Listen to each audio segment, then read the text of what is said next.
ಶ್ರದ್ಧಾಂ ಮೇಧಾಂ ಯಶಪ್ರಜ್ಞಾಂ ವಿದ್ಯಾಂ ಬುದ್ಧಿರ್ಬಲಂ ಆಯುಷ್ಯಂ ತೇಜಮಾರೋಗ್ಯಂ ದೇಹಿ ಮೇ ಪುರುಷೋತ್ತಮ. Watch TV ವೀಕ್ಷಕರೆಲ್ಲರಿಗೂ Manjunath Bhat ಗುರುಜಿ ಮಾಡುವ ನಮಸ್ಕಾರಗಳು. ಶನಿ ಫಲ ಮಕರ ರಾಶಿ. ಮಕರ ರಾಶಿಯಲ್ಲಿರತಕ್ಕಂಥ ವ್ಯಕ್ತಿಗಳು ವಿಶೇಷವಾಗಿರ್ತಕ್ಕಂಥ ಫಲವನ್ನು ಅನುಭವಿಸ್ತಾ ಇದ್ದಾರೆ. ಯಾಕೆ ಅಂತಂದರೆ ಈ ಮಕರ ರಾಶಿಯಲ್ಲಿ ಜನಿಸ್ತಕ್ಕಂಥ ವ್ಯಕ್ತಿಗಳಿಗೆ ಆ ರಾಶ್ಯಾಧಿಪತಿಯಾಗಿ ತೃತೀಯ ಭಾವಕ್ಕೆ ಗೋಚರ ಆಗ್ತಾನೆ. ಗೋಚರ ಆಗೋದ್ರಿಂದ ವಿಕ್ರಮಸ್ಥಾನಕ್ಕೆ ಶನಿ ಹೋಗೋದ್ರಿಂದ ಒಳ್ಳೆಯದಾಗತ್ತೆ. ಈ ಮಕರ ರಾಶಿಯವರಿಗೆ 7.5 ವರ್ಷದ ಶನಿ ಈ ಒಂದು ತಿಂಗಳಲ್ಲಿ ಮುಂದಿನ ತಿಂಗಳ ಮುಗಿದೋಗ್ಬಿಡುತ್ತೆ. ಅಂದರೆ ಮಾರ್ಚಲ್ಲಿ ಮುಗಿದೋಗುತ್ತೆ. 7.5 ವರ್ಷದ ಫಲಗಳು ಅವರಿಗೆ ಮುಗಿದೋಗುತ್ತೆ. ಮಾರ್ಚ್ ನಂತರದಲ್ಲಿ ಏಪ್ರಿಲಿಂದ ಅವರಿಗೆ ಶನಿಯ 7.5 ಶನಿ ಪ್ರಭಾವ ಇರೋದಿಲ್ಲ. ಹಾಗಾಗಿ ಮಕರ ರಾಶಿಯವರಿಗೆ ಒಳ್ಳೆಯ ಶೋಫಲಗಳು ಅಂತ ಹೇಳಬೇಕು.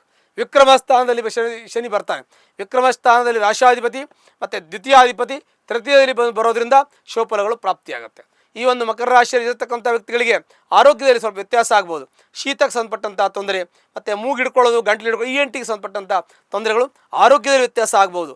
ಆದರೆ ಬೇರೆ ರೀತಿಯ ಯಾವುದೇ ತೊಂದರೆ ಆಗೋದಿಲ್ಲ. ಹಣಕಾಸಿನ ತೊಂದರೆಗಳು ಬೇಕಷ್ಟು ಬಂದಿದೆ. ಹಣಕಾಸು ತೊಂದರೆ ನಷ್ಟ ಮಾಡ್ಕೊಂಡಿದ್ದಾರೆ. ಉದ್ಯೋಗ ನಷ್ಟ ಆಗಿದೆ, ಧನ ನಷ್ಟ ಆಗಿದೆ, ಮಾನ ನಷ್ಟ ಆಗಿರುತ್ತೆ. ಎಷ್ಟೋ ನಷ್ಟ, ಕಷ್ಟ, ದುಃಖ, ಶೋಕ, ಶಮನ ಆಗಿದೆ. ಆದರೂ ಕೂಡ ಕೆಲವೊಂದಷ್ಟು ಸಮಸ್ಯೆಗಳಿರುತ್ತೆ. ಅದು ಪರಿಹಾರ ಇವಾಗಿಂದವಾಗಲೇ ಆಗಲ್ಲ. ಇವ್ರಿಗೇನು ಪರಿಹಾರ? ಆರ್ಥಿಕ ನಷ್ಟ, ದುಡ್ಡು ಇವರು ಕಳ್ಕೊಂಡಿದ್ದಾರೆ. ಜನಕ್ಕೆ ದುಡ್ಡು ಕೊಟ್ಟಿದ್ದಾರೆ, ಎಷ್ಟೋ ಜನಕ್ಕೆ ಕೊಟ್ಟಿದ್ದು ಬರಲೇ ಇಲ್ಲ.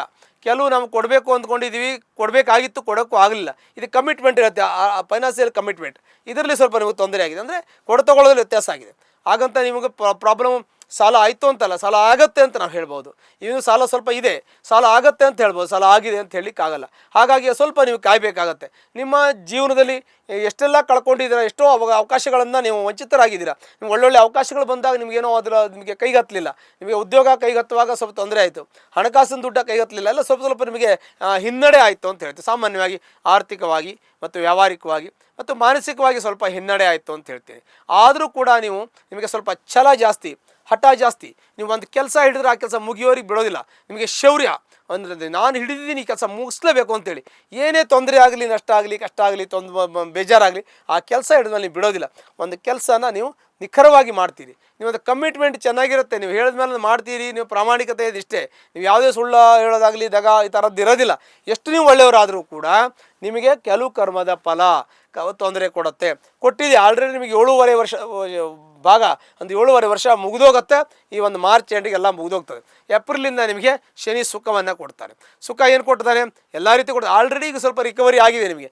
ಭಗವಂತನು ಬರುವಾಗ ಏನೇ ಇದ್ದರೂ ಕೂಡ, ನಿಮ್ಮ ಸಮಸ್ಯೆ ಏನೇ ಕೊಟ್ಟರೂ ಕೂಡ ಹಿಂದಿರುಗಿ ಕೊಟ್ಟಿದ್ದಾನೆ ಮತ್ತು ಒಳ್ಳೇದಾಗಿದೆ ಅನ್ನುವಂಥದ್ದಕ್ಕೆ ಸಾಕಷ್ಟು ನಿದರ್ಶನಗಳಿದೆ ನಮ್ಮ ಹತ್ರ.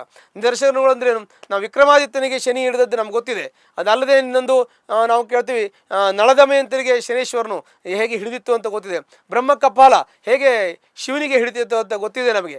ಹಾಗೆ ಯಾರಿಗೂ ಬಿಡಲಿಲ್ಲ. ಇವತ್ತು ಶ್ರೀಕೃಷ್ಣ ಪರಮಾತ್ಮನಿಗೂ ಕೂಡ ಶಮಂತಕೋಪಾಖ್ಯಾನದಲ್ಲಿ ನಾವು ಕೇಳ್ತೀವಿ, ಶಮಂತಕ ಮಣಿಯ ಅಪವಾದ ಶ್ರೀಕೃಷ್ಣ ಪರಮಾತ್ಮನಿಗೂ ಕೂಡ ಬಿಡಲಿಲ್ಲ. ಹಾಗೆ ಹರಿಹರ ಬ್ರಹ್ಮರಿಗೂ ಕೂಡ ಯಾರಿಗೂ ಬಿಡಲಿಲ್ಲ. 33 ಕೋಟಿ ದೇವತೆಗಳಿಗೂ ಕೂಡ ಬಿಡಲಿಲ್ಲ. ಹಾಗೆ ಅಂಥದ್ದು ನಮ್ಗೆ ಗೊತ್ತು. ಭಗವಂತ ನಮಗೆ ಏನೇನೆಲ್ಲ ಕೊಡ್ಬೋದು, ದೇವತೆಗಳಿಗೆ ಬಿಟ್ಟಿಲ್ಲ. ನಾವು ಕೇವಲ ಮನುಷ್ಯರು ನಮ್ಮನ್ನು ಬಿಡ್ತಾರ ಅಂತೇಳಿ. ಆದರೆ ನಮಗೆ ಬಿಡಿಸ್ಕೊಳ್ಳೋಕ್ಕೆ ನಮಗೆ ಅಧಿಕಾರ ಇರ್ತದೆ. ಬಿಡಲ್ಲ ಅನ್ನೋದಕ್ಕಿಂತ ಮುಖ್ಯವಾಗಿ ಬಿಡಿಸ್ಕೊಳ್ಳೋದಕ್ಕೆ ನಮಗೆ ಐಡಿಯಾ ಇರಬೇಕು, ಬಿಡಿಸ್ಕೊಳ್ಳೋದಕ್ಕೆ ನಮಗೆ ಚಿಂತನೆ ಇರಬೇಕು, ಬಿಡಿಸ್ಕೊಳ್ಳುವಂಥ ಮಾರ್ಗ ನಮಗೆ ಗೊತ್ತಿರಬೇಕು. ಆವಾಗ ಯಾವ ಸಮಸ್ಯೆನೂ ಬರಲ್ಲ. ಹಾಗಾಗಿ ನಿಮಗೆ ಎಷ್ಟೋ ದುಡ್ಡು ಕಳ್ಕೊಂಡಿದ್ದೆಲ್ಲ ರಿಕವರಿ ಆಗುತ್ತೆ, ಬರುತ್ತೆ. ಎಲ್ಲ ರೀತಿ ಅನುಕೂಲ ಆಗುತ್ತೆ. ವಿಕ್ರಮ ಸ್ಥಾನಕ್ಕೆ ಶನಿ ಹೋದಾಗ ಇವೆಲ್ಲ ಕೆಲಸ ಯಾವುದು ನಿಮಗೆ ಪೆಂಡಿಂಗ್ ಇರುತ್ತೆ, ಯಾವುದು ಆಗದೇ ಇರುತ್ತೆ, ಅವೆಲ್ಲ ಆಗುವಂಥ ಯೋಗ. ಯಾವ ಕೆಲಸ ನಿಮಗೆ ಆಗಲಿಲ್ಲ ಅಂತ ಚಿಂತನೆಯಲ್ಲಿ ಕೊರಗ್ತಾ ಇದ್ದೀರೋ ಅವೆಲ್ಲ ಆಗುತ್ತೆ. ಆಸ್ತಿಗೆ ಸಂಬಂಧಪಟ್ಟಂಥ ವ್ಯವಹಾರ ರಿಲೀಸ್ ಆಗ್ತದೆ. ತಂದೆ ತಾಯಿಯಿಂದ ಬರಬೇಕಂತ ಆಸ್ತಿ ನಿಮಗೆ ಪಿತಾ ಆಸ್ತಿ ಬರಬೇಕಾದಿದ್ದರೆ ಬರ್ತದೆ. ಮತ್ತು ಅತ್ತೆ ಮಾವನಿಂದ ಬರಬೇಕಂತ ಆಸ್ತಿ ಏನಾದಿದ್ದರೆ ಅದು ನಿಮಗೆ ಬರುವಂಥ ಯೋಗಗಳು ಕೂಡ ಇರುತ್ತೆ. ಜೊತೆಗೆ ಹಣಕಾಸು ಎಷ್ಟು ಕೊಟ್ಟೋದಿರುತ್ತೆ ಅದು ಮತ್ತೆ ಹಿಂತಿರುಗಿ ಬರುತ್ತೆ. ನಿಮಗೆ ಇನ್ನು ಸ್ವಲ್ಪ ಸಮಯ, ಕಾಲ, ಅವಕಾಶ ಎಲ್ಲ ಕೂಡಿ ಬರಬೇಕು. ಅಂದರೆ ಏಪ್ರಿಲಲ್ಲಿ ನಿಮಗೆ ಮಾರ್ಚ್ ನಂತರದಲ್ಲಿ ಅದೆಲ್ಲ ಅನುಕೂಲ ಆಗುವಂಥ ಯೋಗ ನಿಮಗೆ ಇರುತ್ತೆ. ಇನ್ನು ಮತ್ತೆ ನಾವು ಚಿಂತನೆ ಮಾಡೋದೇನು, ಇನ್ನು ಕೆಲವು ಮನೆ ಕಟ್ಟಬೇಕು, ಸೈಟು, ಫ್ಲಾಟು, ಏನೇನೋ ತೊಗೋಬೇಕು. ಪ್ರತಿಯೊಬ್ಬರಿಗಿರುತ್ತೆ. ಇಲ್ಲ ನಾವು ಅದು ಯಾರೂ ಇಲ್ಲ ಅನ್ನೋಂಗಿಲ್ಲ. ಉಳ್ಕೊಳ್ಳೋಕೆ ಮನೆ ಪ್ರತಿಯೊಬ್ಬರಿಗೆ ಬೇಕು.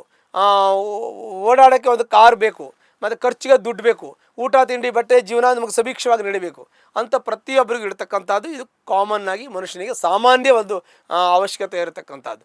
ಹಾಗಾಗಿ ಅದರಲ್ಲೂ ನಾವು ಯೋಚನೆ ಮಾಡುವಾಗ ನಿಮಗೆ ಎಲ್ಲ ಯೋಗಗಳಿದ್ದರೂ ಕೂಡ ಕಾಲ ಅವಕಾಶ ಬರುತ್ತೆ, ತಗೋಬೇಕು. ಮತ್ತು ಇನ್ನು ಕೆಲವು ಸಾಲ ಕೊಡೋದು, ಸಿರಿಟಿ ಕೊಡೋದು, ಗ್ಯಾರಂಟಿ ಕೊಡೋದನ್ನು ತಾವು ನಿಲ್ಲಿಸಿದ್ರೆ ಒಳ್ಳೆಯದು. ಇನ್ನು ಅವಶ್ಯಕತೆ ಇದ್ದರೆ ನೀವು ಮಾಡಿ, ಅದಕ್ಕೆ ನಾವು ತಪ್ಪು ಅಂತ ನಾವು ಹೇಳೋದಿಲ್ಲ. ಮತ್ತು ಅವಶ್ಯಕತೆ ನೋಡಿ ಮಾಡಿ, ಯಾವುದಕ್ಕೂ ಅವಸರ ಮಾಡ್ಕೊಳ್ಳೋಕೆ ಹೋಗಬಾರ್ದು. ಮತ್ತು ಮುಂಗೋಪ ಸ್ವಲ್ಪ ಇರುತ್ತೆ ನಿಮಗೆ, ಮುಂಗೋಪ ಸ್ವಲ್ಪ ಕಡಿಮೆ ಮಾಡ್ಕೋಬೇಕು. ಮತ್ತು ಸ್ವಲ್ಪ ನೀವು ಯೋಚನೆ ಮಾಡುವಾಗ ಅವಸರ ಕಮ್ಮಿ ಮಾಡಿಕೊಂಡು ಇರಬೇಕು. ಅದೇ ತಾಳ್ಮೆ ವಹಿಸಬೇಕು. ನೀವು ಸ್ವಲ್ಪ ಟೈಮು ಕಾಲಾವಕಾಶ ತಗೋಬೇಕು. ಯಾವುದೇ ಅಂದರೂ ತತ್ಕ್ಷಣದಲ್ಲಿ ನಿರ್ಧಾರ, ಒಂದು ಸ್ಪಾಟಲ್ಲಿ ನಿರ್ಧಾರ ತಗೊಳಕ್ಕೆ ಹೋಗಬಾರ್ದು. ಒಂದು ಸ್ಥಳದಲ್ಲಿ ನೀವು ಹೇಳಿದ ತಕ್ಷಣ ಆಯಿತು ಒಂದು ನಿರ್ಧಾರ ತಗೊಳಕ್ಕಾಗಲ್ಲ. ಸ್ವಲ್ಪ ಕಾಲಾವಕಾಶ ತಗೋಬೇಕು. ಟೈಮ್ ಕೊಡಿ, ಸ್ವಲ್ಪ ಒಂದು ತಿಂಗಳಾನೋ ಒಂದು ವ್ಯವಸ್ಥೆಗೆ ಸಂಬಂಧಪಟ್ಟಂತೆ, ನಿಮ್ಮ ಸಮಸ್ಯೆಗೆ ಸಂಬಂಧಪಟ್ಟಂತೆ, ಅದರ ಎಷ್ಟು ಗಾತ್ರದ ಸಮಸ್ಯೆ ಇದೆ ಆ ಗಾತ್ರಕ್ಕೆ ತಕ್ಕನಾದ ರೀತಿಯಲ್ಲಿ ನೀವು ಸ್ವಲ್ಪ ಮಟ್ಟಿಗೆ ಕಾಲ ಅವಕಾಶ ಸಮಯ ತಗೊಂಡು ನೀವು ನೋಡೋದ್ರಿಂದ ಆ ಸಮಸ್ಯೆ ನಿಮಗೆ ದೊಡ್ಡದಾಗಿ ಬರೋ ಸಣ್ಣದಾಗಿ ಬರುತ್ತೆ. ಕೆಲವು ನಾವು ಅದು ಏನು ಮಾಡಬೇಕು ಅಂತ ನಮಗೊಂದು ಐಡಿಯಾ, ನಮಗೊಂದು ಮಾರ್ಗ ಸಿಗುತ್ತೆ ಅಂತ ಹೇಳಬೇಕು. ಮಕ್ಕಳ ವಿದ್ಯಾಭ್ಯಾಸದಲ್ಲಿ ಭಾಳ ನೀವು ಜಾಗ್ರತೆ ವಹಿಸಬೇಕು. ಮಕ್ಕಳ ವಿದ್ಯಾಭ್ಯಾಸ ಸ್ವಲ್ಪ ಹಿನ್ನಡೆ ಆಗ್ಬೋದು. ಮಕ್ಕಳ ವಿದ್ಯಾಭ್ಯಾಸ ಕಾಳಜಿ ವಹಿಸಿ. ಮತ್ತು ನಿಮ್ಮ ಮಕ್ಕಳು ಮದುವೆ ಆಗುವಂಥ ಯೋಗ ಇರುತ್ತೆ. ಮದುವೆ ಆಗಿ ಹೊರದೇಶದಲ್ಲಿ ಅಲ್ಲಿ ಪ್ರಯಾಣ ಮಾಡಿ ಅಲ್ಲಿ ಕೆಲಸ ಮಾಡುವಂಥ ಯೋಗ ಇರುತ್ತೆ. ಆದರೆ ಹೊರದೇಶದಲ್ಲಿ ಕೆಲಸ ಮಾಡಿ ಹೊರದೇಶದಲ್ಲಿ ನಿಮಗೆ ತೊಂದರೆ ಆಗುತ್ತೆ. ಹೊರದೇಶದಲ್ಲಿ ದಾಂಪತ್ಯ ಕಲಹ, ನಿಮ್ಮ ಮಕ್ಕಳು ಮದುವೆ ಮಾಡಿ ಅಲ್ಲಿ ಕಳಿಸಿದ್ರೆ ಅಲ್ಲಿ ದಾಂಪತ್ಯ ಕಲಹ, ಮನಸ್ತಾಪ, ಅಸಮಾಧಾನ, ಡಿವೋರ್ಸು ಇವೆಲ್ಲ ಸಂದರ್ಭ ಬರ್ಬೋದು. ಹೊರದೇಶದಲ್ಲಿ ಬೇರೆ ದೇಶಕ್ಕೆ ಮದುವೆ ಮಾಡಿ ನೀವು ಕಳಿಸಿದ ಮೇಲೆ ಅದನ್ನು ಭಾಳ ಜಾಗ್ರತೆ ವಹಿಸಿ ನೀವು ಕೂತ್ಕೊಂಡು ಕರೆಕ್ಟಾಗಿ ಮಾತಾಡಿದ್ರೆ ಸರಿ ಹೋಗುತ್ತೆ.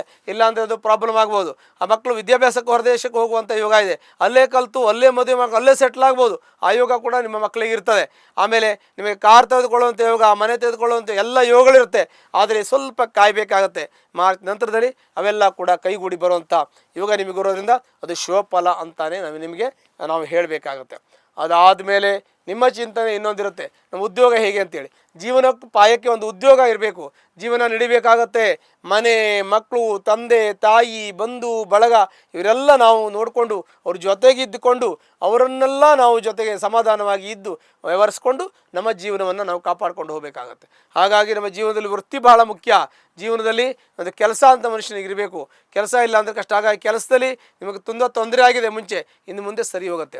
ನಿಮಗೆ ಪ್ರಮೋಷನ್ ಸಿಗ್ಬೋದು, ಕೆಲಸ ಒಳ್ಳೆ ಸಿಗ್ಬೋದು, ಸ್ಥಾನ ಬದಲಾವಣೆ, ಬೇರೆ ಕೆಲಸ ಕಡೆ ನಿಮ್ಗೆ ಒಳ್ಳೆ ಕೆಲಸ ಸಿಗ್ಬೋದು. ಇಲ್ಲ ವೃತ್ತಿನೇ ಬದಲಾವಣೆ ಮಾಡಿ ನೀವು ಆ ವೃತ್ತಿಯಿಂದ ವಂಚಿತರಾಗಿ ಹೋಗಿದ್ದು ಇರುತ್ತೆ. ಮತ್ತು ಕೆಲವು ಹೊಸದಾಗಿ ಉದ್ಯೋಗ ವೃತ್ತಿ ಕೆಲಸ ಸ್ಟಾರ್ಟ್ ಮಾಡೋದಿರುತ್ತೆ. ಏನೇನೋ ದೊಡ್ಡ ಮಟ್ಟದಲ್ಲಿ ಮಾಡೋದು ಅವರವರ ಒಂದು ಶಕ್ತಿ ಅನುಸಾರ. ಈ ಒಂದು ಮಕರ ರಾಶಿಯವರಿಗೆ ಎಲ್ಲ ಥರ ವ್ಯಕ್ತಿಗಳು ಇರ್ತಾರೆ. ಎಲ್ಲ ಥರ ಕೆಲಸ ಮಾಡ್ತಕ್ಕಂಥ ವ್ಯಕ್ತಿಗಳು ಇರ್ತಾರೆ. ಎಲ್ಲ ವೃತ್ತಿಯಲ್ಲಿರೋರು, ಬಿಸ್ನೆಸ್ಸಲ್ಲಿರೋರು, ರಾಜಕೀಯದಲ್ಲಿರೋರು, ಸಂಘ ಸಂಸ್ಥೆಗಳ ಕೆಲಸ ಮಾಡೋರು, ಗಾರ್ಮೆಂಟಲ್ಲಿ ಕೆಲಸ ಮಾಡೋರು, ಹೀಗೆ ನಾನಾ ವಿಧವಾಗಿ ಕೆಲಸ ಮಾಡ್ತಕ್ಕಂಥ ವ್ಯಕ್ತಿಗಳು ಇರ್ತಾರೆ. ಮತ್ತು ಈ ಒಂದು ರಾಶಿಯವರು ಚಿಕ್ಕ ಮಕ್ಕಳು ಸ್ಕೂಲ್ಗೆ ಹೋಗೋರು ಇರ್ತಾರೆ, ಕಾಲೇಜಿಗೆ ಹೋಗೋರು ಇರ್ತಾರೆ, ವಿವಾಹ ಆಗಿರೋರು ಇರ್ತಾರೆ, ಹೊರದೇಶದಲ್ಲಿದ್ದವರು ಇರ್ತಾರೆ. ಎಲ್ಲ ವೃತ್ತಿಯಲ್ಲಿ ಇರ್ತಕ್ಕಂಥವ್ರು ಎಲ್ಲ ಒಂದು ಸ್ತರಗಳಲ್ಲಿಯೂ ಕೂಡ ಜನ ಇರ್ತಾರೆ. ಈ ಮಕರ ರಾಶಿಯವರು ಎಲ್ಲ ರಾಶಿಯವರು ಇರ್ತಾರೆ, ಮಕರದವರು ಇರ್ತಾರೆ. ಹಾಗೆ ಎಂಥ ಒಂದು ಕೆಲಸಕ್ಕೆ ಸಂಬಂಧಪಟ್ಟಂತೆ ಈಗ ವಿದ್ಯಾರ್ಥಿಗಳಿಗಾದರೆ ಒಳ್ಳೆ ವಿದ್ಯಾಭ್ಯಾಸ ಆಗ್ತದೆ, ವೃತ್ತಿ ಮಾಡೋರಿಗೆ ಒಳ್ಳೆ ವೃತ್ತಿ ಆಗ್ತದೆ, ಪ್ರಮೋಷನ್ ಸಿಗ್ತದೆ, ಬಿಸ್ನೆಸ್ ಮಾಡೋರಿಗೆ ಬಿಸ್ನೆಸ್ಸಲ್ಲಿ ಚೆನ್ನಾಗಿರ್ತದೆ, ದಾಂಪತ್ಯದಲ್ಲಿ ಸ್ವಲ್ಪ ಕಲಹ ಮನಸ್ತಾಪ ಇರ್ತದೆ, ಹಾಗೆ ಆಸ್ತಿ ವಿಚಾರದಲ್ಲಿ ಸ್ವಲ್ಪ ಗಲಾಟೆ ಮನಸ್ತಾಪ ಇರ್ತದೆ, ಪಿತರಾಯಿತ ಆಸ್ತಿ ವಿಚಾರ ಸ್ವಲ್ಪ ಸಮಸ್ಯೆ ಇರ್ತದೆ, ಪತ್ರಕರ್ತರಿಗೆ ಒಳ್ಳೆಯದಾಗ್ತದೆ, ಅಲ್ಲದೆ ಮೀಡಿಯಾದಲ್ಲಿರೋರಿಗೆ ಒಳ್ಳೆಯದಾಗ್ತದೆ, ಸಿನಿಮಾ ಇಂಡಸ್ಟ್ರಿಯಲ್ಲಿ ಅವ್ರಿಗೆ ಸ್ವಲ್ಪ ಮಟ್ಟ ಒಳ್ಳೆಯದಾಗ್ತದೆ. ಬಿಸ್ನೆಸ್ ಮಾಡೋರಿಗೆ ಪಾರ್ಟ್ನರ್ಶಿಪ್ ಬಿಸ್ನೆಸ್ ಮಾಡೋರಿಗೆ ಸ್ವಲ್ಪ ತೊಂದರೆ ಆಗ್ಬೋದು, ಸ್ವಂತ ಬಿಸ್ನೆಸ್ ಮಾಡೋರಿಗೆ ತೊಂದರೆ ಆಗ್ತದೆ. ನ್ಯಾಯವಾದಿಗಳಿಗೆ, ಅಧ್ಯಾಪಕರಿಗೆ, ವಿದ್ಯಾರ್ಥಿಗಳಿಗೆ, ಪತ್ರಕರ್ತರು ಅಂತ ಹೇಳಿದೆ, ಹೀಗೆ ಎಲ್ಲ ಸ್ತರಗಳಲ್ಲಿ ಕೆಲಸ ಮಾಡೋರು ನಮ್ಮಲ್ಲಿ ಇದ್ದಾರೆ. ಅವರಿಗೆಲ್ಲ ಒಳ್ಳೆಯದಾಗ್ತದೆ. ಇನ್ನು ಪ್ರಾಬ್ಲಮ್ ಯಾರಿಗಾಗ್ತದೆ?